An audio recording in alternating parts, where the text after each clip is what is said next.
নমস্কার। কেউ কথা রাখেনি। কবি সুনীল গঙ্গোপাধ্যায়।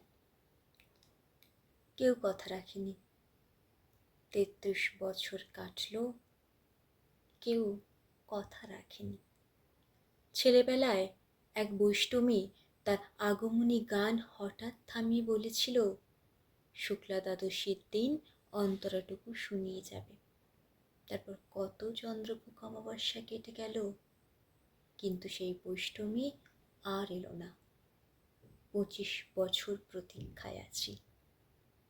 মামা বাড়ির মাঝি নাদের আলী বলেছিল, বড় হ দাদা ঠাকুর, তোমাকে আমি 3 প্রহরের বিল দেখাতে নিয়ে যাব। সেখানে পদ্মফুলের মাথায় সাপ আর ভ্রমর খেলা করে। নাদের আলী, আমি আর কত বড় হব? আমার মাথা এ ঘরের ছাদ ফুঁড়ে আকাশ স্পর্শ করলে তারপর তুমি আমায় 3 প্রহরের বিল দেখাবে? একটাও রয়্যাল গুলি কিনতে পারিনি কখনো।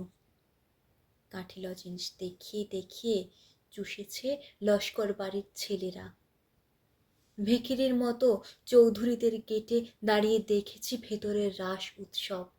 অবিরল রঙের ধারার মধ্যে সুবর্ণ কঙ্কন পরা ফর্সা রমণীরা কত রকম আমোদে ভেসেছে। আমাদের দিকে তারা ফিরেও চায়নি।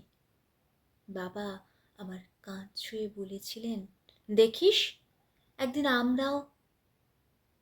বাবা এখন অন্ধ। আমাদের দেখা হয়নি কিছুই। সেই রয়্যালগুলি, সেই কাঠি লজেন্স, সেই রাস উৎসব আমায় কেউ ফিরিয়ে দেবে না। বুকের মধ্যে সুগন্ধি রুমাল রেখে বরুণা বলেছিল, যেদিন আমার সত্যিকারের ভালোবাসবে সেদিন আমার বুকেও এরম আতরের গন্ধ হবে।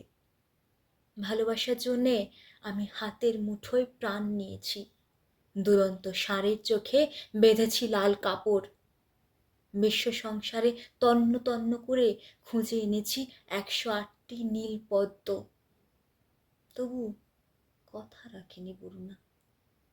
এখন তার বুকে শুধুই মাংসের গন্ধ। এখন সে যে কোনো নারী।